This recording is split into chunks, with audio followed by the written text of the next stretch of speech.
Y'all, welcome to the Demons Tearoom. Give everybody a chance to come in, sit down, have a seat, and we will get started.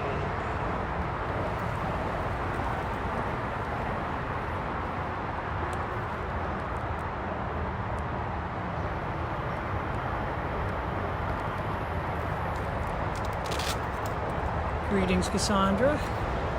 Brother Hewitt.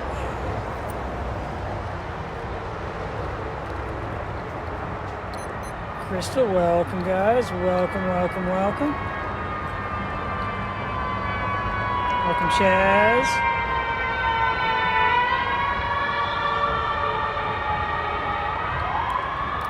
The sounds of the city and the hot zone. All right, starting the war clock. Annie, welcome. My sister Sedna in the house. My brother Daniel.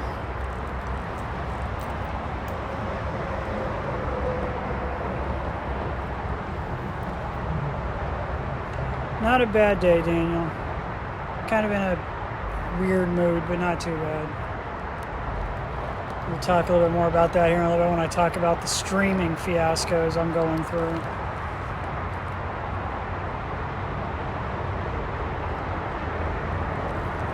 Welcome, Dallas. All right, y'all. James in the house. Brother Eric from France. Larry, welcome y'all. Welcome.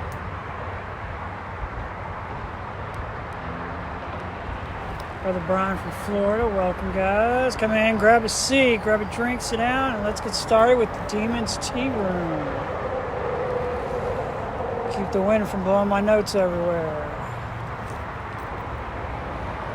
Dot Stone in the house. My sister Lulu. All right, y'all.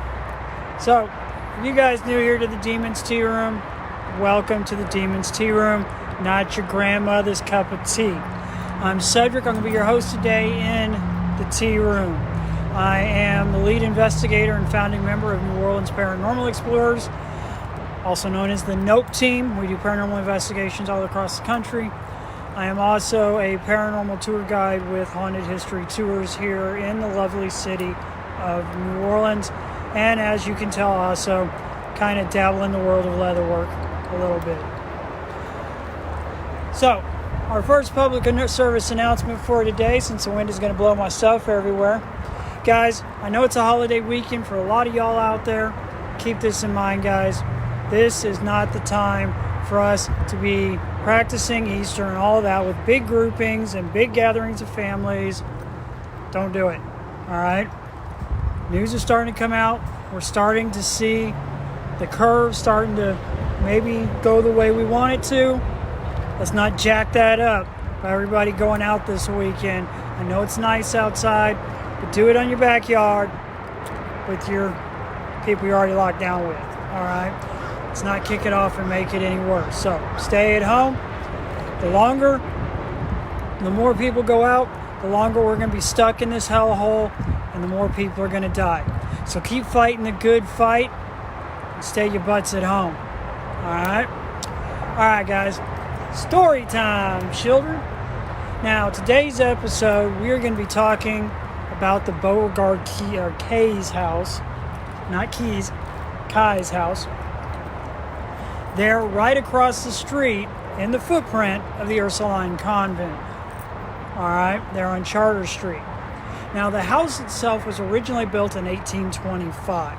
Now, had a couple of owners and was leased out a couple of times. But where it got its name originally was from General P.T.G. Beauregard. Now, real quick history lesson on General Beauregard. Because trust me, I'm not going to get all off into his bio because that will be a completely episode on its own. All right? Got a really interesting background.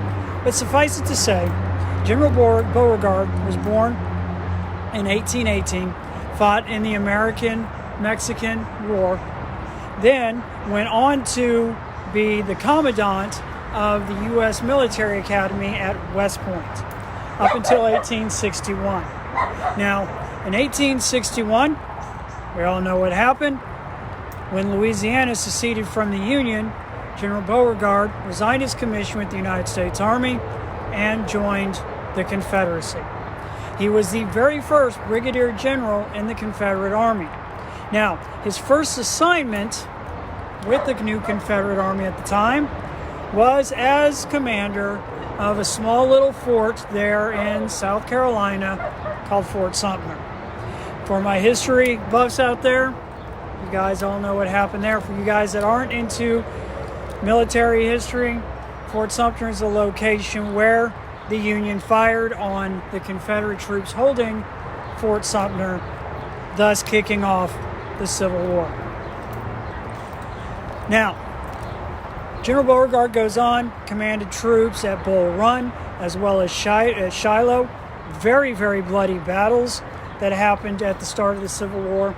Went through the entire Civil War, had a very illustrious career. When the South lost and the South surrendered, General Beauregard was one of the generals who was given a pardon, and he moved his way back to Louisiana, to his hometown of New Orleans. Now, during the Civil War, unfortunately, General Beauregard had lost his wife and both of his sons to a yellow fever outbreak that hit here in the city. So he didn't have a whole lot to come home to. And his wife's property that they had been living on, the family had already auctioned him off. So he didn't have anywhere to go. So he rents what is now known as the Beauregard-Keyes House. Now, he had only lived in that house for about 18 months, but it was General Beauregard. All right? So he is one of the loving sons of New Orleans, and not for the fact that he fought for the Confederacy, but for what he did when he came home. Because he was given a pardon, he immediately went to work for the railroad here in New Orleans, worked his way up to being a high-ranking officer inside the railroad, and he also fought for civil rights of our free people of color here in the city in the aftermath of the Civil War. Now, moving my notes, stand by guys with my high-speed notes-taking thing here.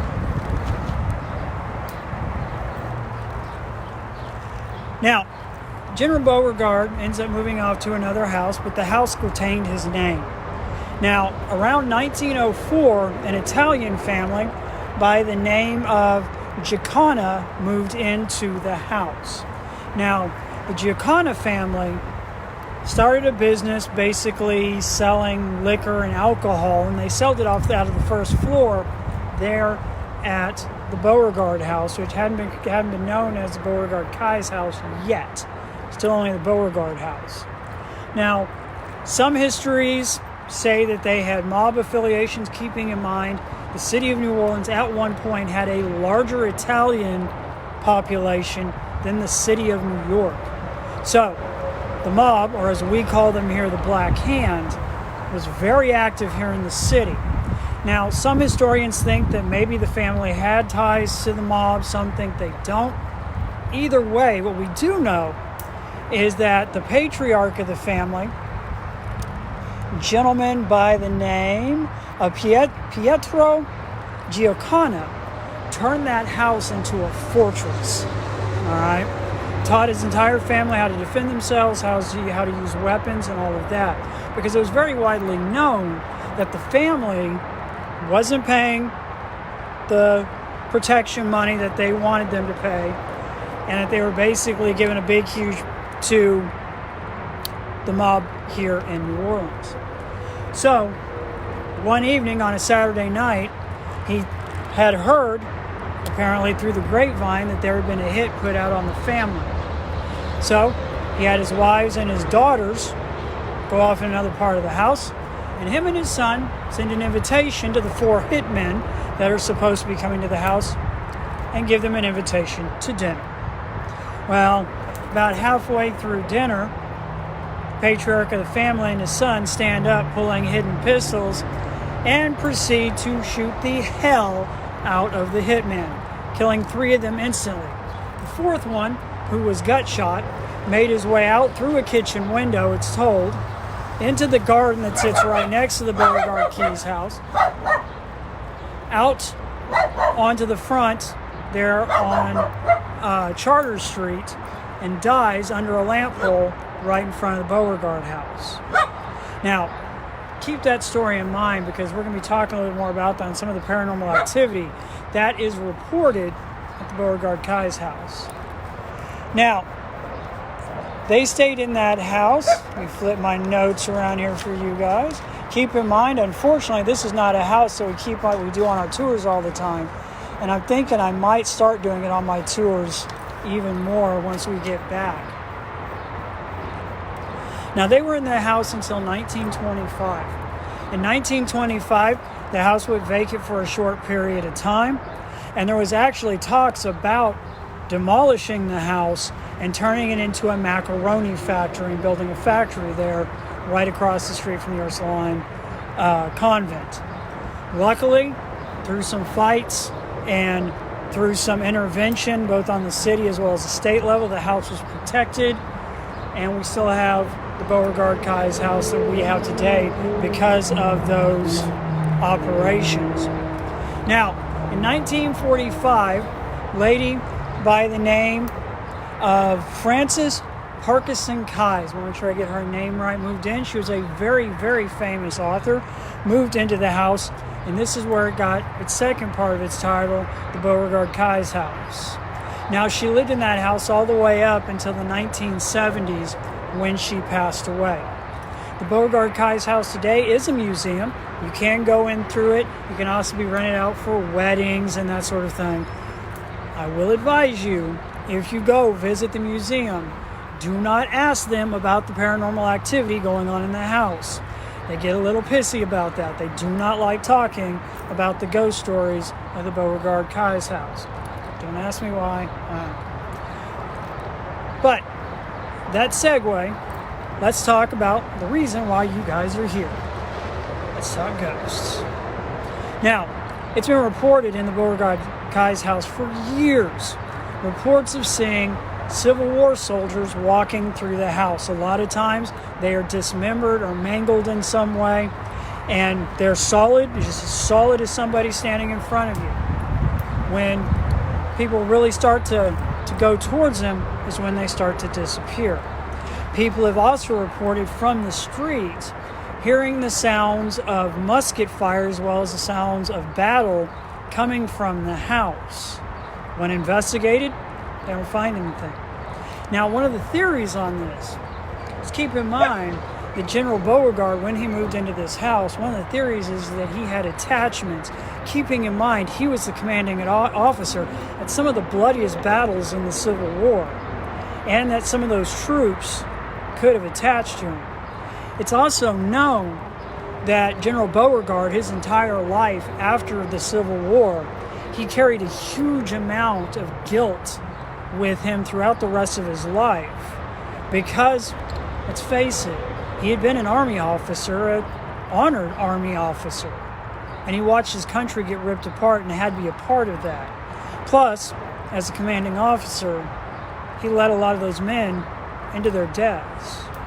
So carrying a huge amount of guilt and anxiety is not a huge stretch. So I'm sure a lot of that pumped that energy into the house. Some legends state that General Beauregard himself is still seen there in the house. Mrs. Keyes reported back when she was still alive that General Beauregard had been seen walking through the house looking for his boots. Because apparently when he was laid to rest, the Metairie Lake Lawn Cemetery in the huge Civil War grave we have there, that he was buried in stocking feet without his boots. And from what we've been able to ascertain about General Beauregard as he was in life, very intense about how he looked, especially in uniforms. So to be buried without his boots might have been a big deal for him. Now, the other piece of paranormal activity that has been as Ryder runs up and down barking at the postman. Quintessential dog. Oh, I say quintessential, everybody drink. So, The other piece of paranormal activity that gets reported there at the Beauregard-Keyes House is people numerous times have reported seeing what looks like a shadow coming out of one of the windows there in the house into the gardens, which run just beside the house, the courtyard gardens. And they've reported seeing a man come running down the driveway holding his stomach, run out to just under the lamplight right there in front of the house and fall over. Now, he's solid enough and realistic looking enough that people have even called the New Orleans Police Department. PD's rolled out there because it's a report of a shooting, not found anybody. And this has been reported multiple times throughout history, just up to about less than a year ago. So, dealing with the residual haunt from the night of the shootings there with the mob hitmen, who knows? But hopefully someday we'll be able to, even if we can't get in to do an investigation, maybe we can set up across the street and on the anniversary of the shooting, see if we can't get some good evidence maybe and catch it and bring it to you guys. All right, next page of notes with my high-speed teleprompter here. All right, y'all. That is the Beauregard-Keyes House. Keyes House, excuse me. I had to break my habit of doing it because I used to call it the Beauregard-Keyes House. And then in doing research, find out that she pronounced her name Keyes, not Keys, even though that's the way it is spelled. So, our update on the hot zone of New Orleans. City's still here. As of today, they are canceling and stopping our drive-through testing. Last count, they tested 13,000 individuals. The federal government has decided to pull its funding for drive-through testing. We won't get off into that subject because we'll watch my blood pressure go up. As of this filming and our last updates, which came out at noon, Orleans Parish is at 5,416 confirmed cases. Our death count right now is at 225. State confirmed cases of COVID-19 is 18,283 with 702 confirmed deaths. Countrywide, we are at 477,161,000 confirmed cases with 17,842 deaths in the country. Now, good news.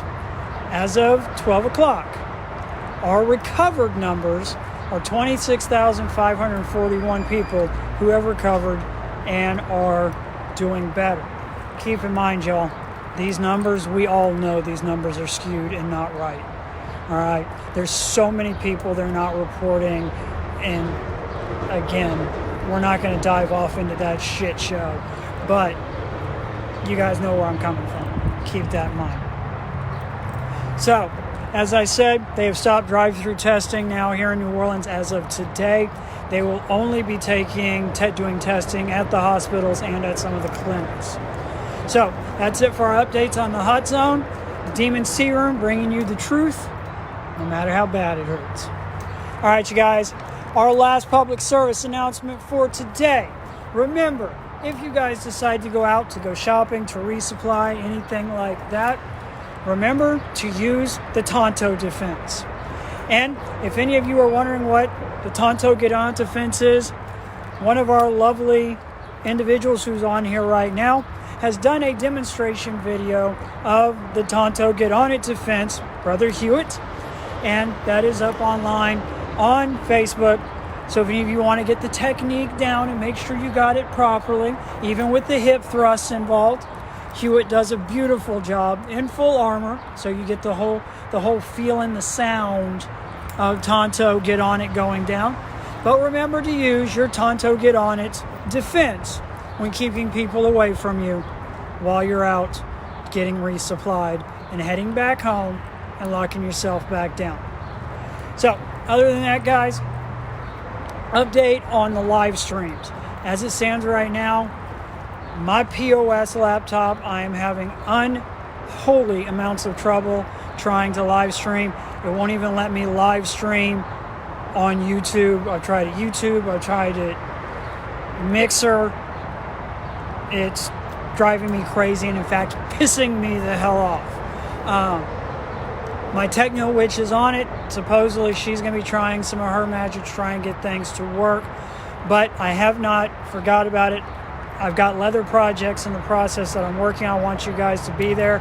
I'm even thinking about talking with my brother Josh, who knows how to use Zoom, and seeing maybe we can do it via Zoom. Even if I've got to take some of the what's the best way to put this? Very precious money we have right now, and even if I have to buy something to a monthly thing to try and bring the Demons Tearoom to you guys, that's what we'll have to do. If you guys want to order masks or something like that, or any of my leather work, you can PM me here on Facebook. We are starting to get the supplies in that we needed to get in order to finish out the head harnesses for those of you who have already ordered masks from me.